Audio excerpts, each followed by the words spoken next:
I use my rotary cutter to cut two pieces of quilter's plastic.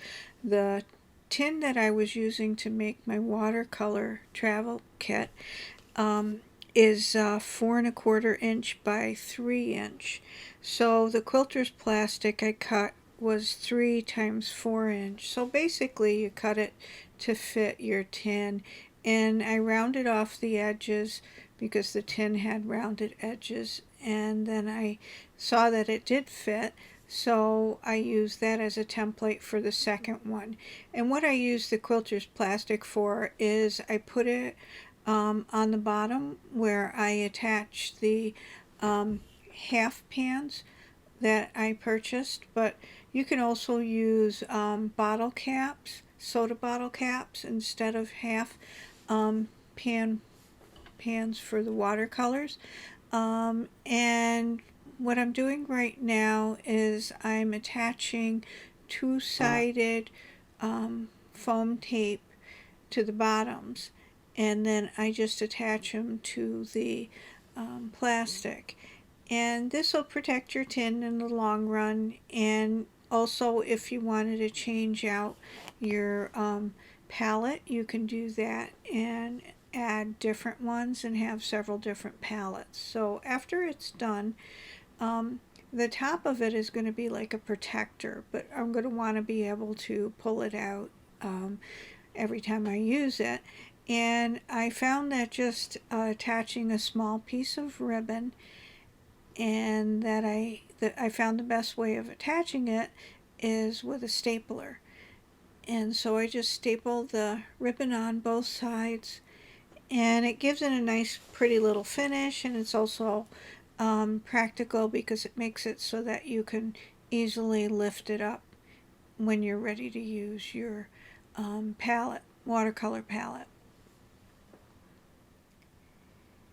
And then I'm just checking to make sure everything fits nicely, and that's how you would use it as a travel tin.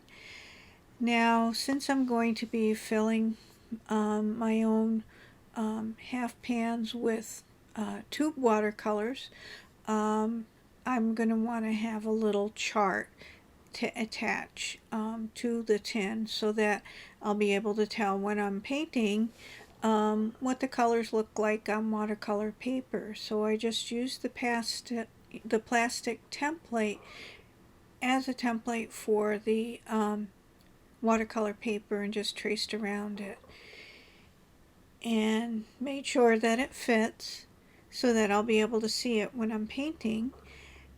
And then I just I didn't even really measure it out, but I just made the same amount of rectangles so that I could label the colors that I'm using, and eventually I actually painted them so that I could see what the colors look like on the paper. And you can use this process for any size tin that you have. You can use an Altoid tin. The tin that I'm using, I bought it at Paper Mart. But here I am, I'm filling my half pans with my watercolors from tubes, and you can pick whatever colors you want. And one thing is that before you close it up, or actually use them, I would actually let them dry overnight first. And then whenever I take them for painting on site, I do leave the tin open. When I get home, I'll open it up and let it air out so that you don't encourage any growth of mold on your paints or anything like that. And as I was filling the palette with colors, I did want to keep track of what colors I was using and wrote them all down. And you would do this for any palette that you want to use in this way. After I'm all done with that, I wanted to decorate my tin, so I picked some different decorative papers, and they're just scrapbooking papers that I used for this, and used the tin as a template to trace around, and then just cut out the different pieces. So you know, I'd want pieces for the inside and the outside of this tin. So I start out with the inside, and then I'll let that dry after I'm done, and then do pieces for the outside. But it is a matter of trial and error, you know, because you want to make sure it fits inside. So I'm trimming it a few times just to make sure that it fits. So you can do this for any size tin. Again, you know, you can custom cut it to fit your tin.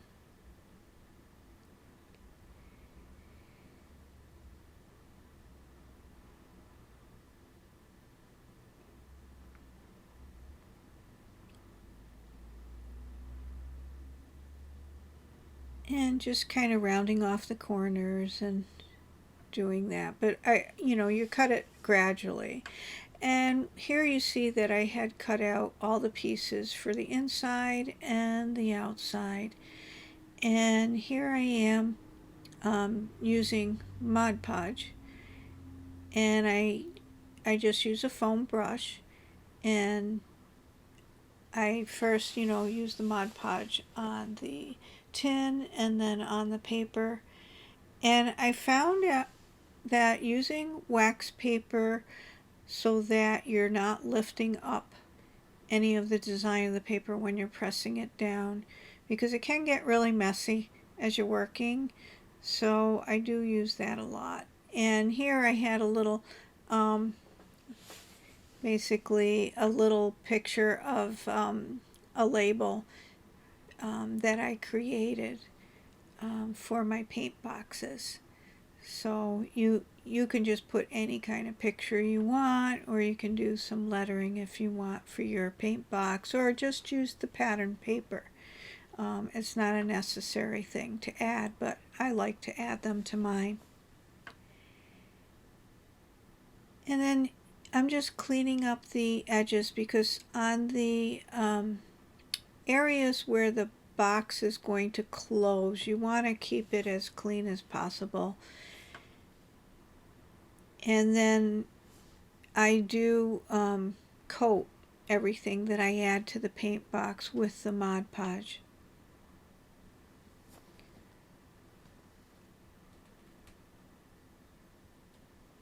And here I'm going to just put the paper, pattern paper, onto the bottom of the inside of the tin. And again, you know, I'm just putting the Mod Podge on both the tin and the paper, and then using a piece of wax paper to just press it in and make sure it's securely glued on. And I did cut strips to fit inside of the paint box on the bottom part, not on the top, because on the top it would interfere with the closure of the tin when you're using it. And again, I'm using both sides. And it goes under that lip, so I don't want it to go to the top of the lip of the tin, so I leave that kind of bare. And then just kind of pressing it in, and it takes a little bit, you know, to make sure it's, you know, you're getting all the wrinkles out, since it's going around curved edges, and making sure it's in the right spot. And then I, you know, since I didn't have a strip long enough to go around the whole thing, I cut a little piece of an additional strip to finish it up, and then just add that. And then I add a layer of Mod Podge again to seal it. And I haven't had any issues with rusting, and I've been using watercolor paint tins like this for a while now that I've made, so it does protect it. And once it's completely dry, I would not start the outside before it's completely dry, but once it's completely dry, I'm just adding a strip to the upper lid, and I measure it, you know, according to the tin that I'm using. And again, I want to leave the lip bare because I don't want that to interfere with the opening and closing of the tin when I'm done. And just kind of, again, you know, use the Mod Podge and, you know, hold it down as I need to. And I do tend to kind of curve the upper edge around to the top of the tin. And just kind of work it as I'm gluing it down.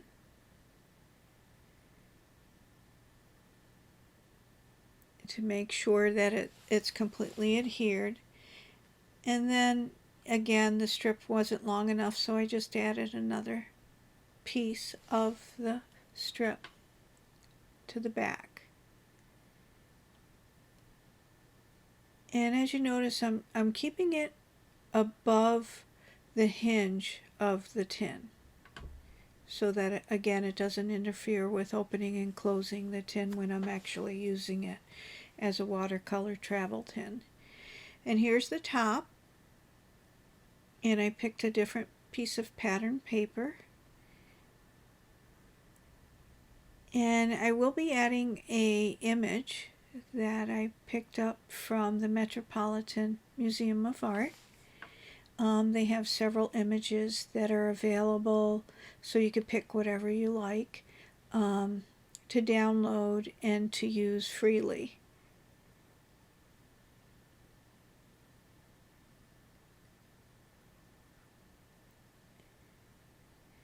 And I just fell in love with this painting, so I did use that. And I'll give you a link to it in the description of this video below. And again, you know, you can use whatever image you would like as long as it's, you know, domain free. And again, I find using the wax paper really helps. So I'm protecting everything with another layer of Mod Podge. And I do that, you know, I cross, you know, go in two different directions when I'm adding it to the top.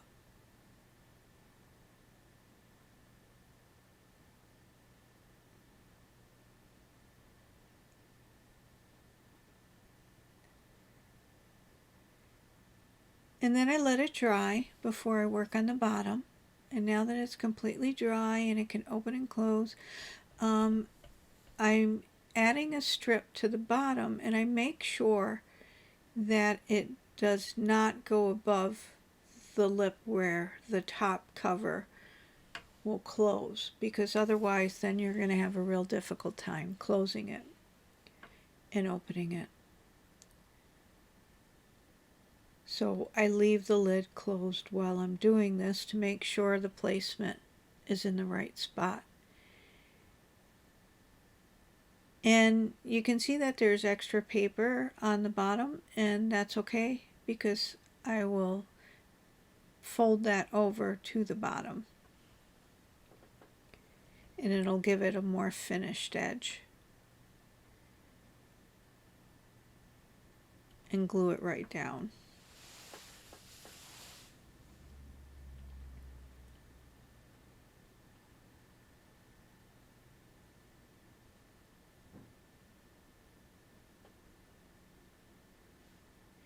And again, the wax paper really helps with this.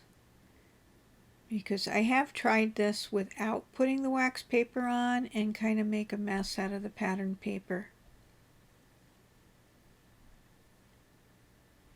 And here I'm adding another strip because it wasn't long enough. And I'm just using the Mod Podge to glue it down like I did the rest of the strip.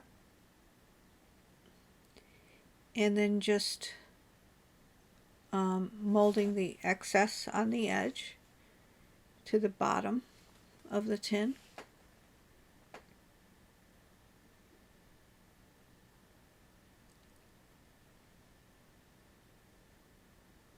And again, like I said before, the wax paper really makes a difference.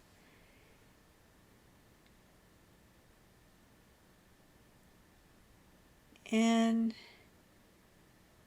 I'm getting ready to add the bottom piece, and then my decorating of my tin will be complete after that's on.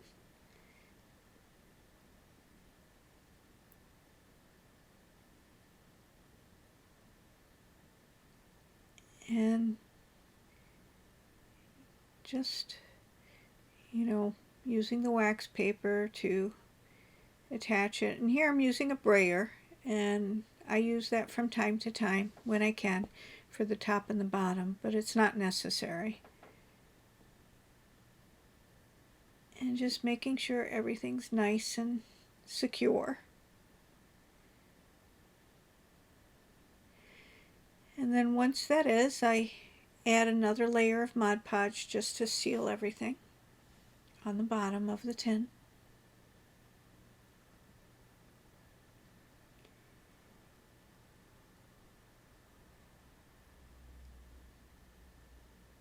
And then just let it dry. And now that it's dry, I can actually put my watercolor pans in and take it for any kind of plein air painting. I hope you've enjoyed this video, and if you do, subscribe to my channel, and thank you for watching.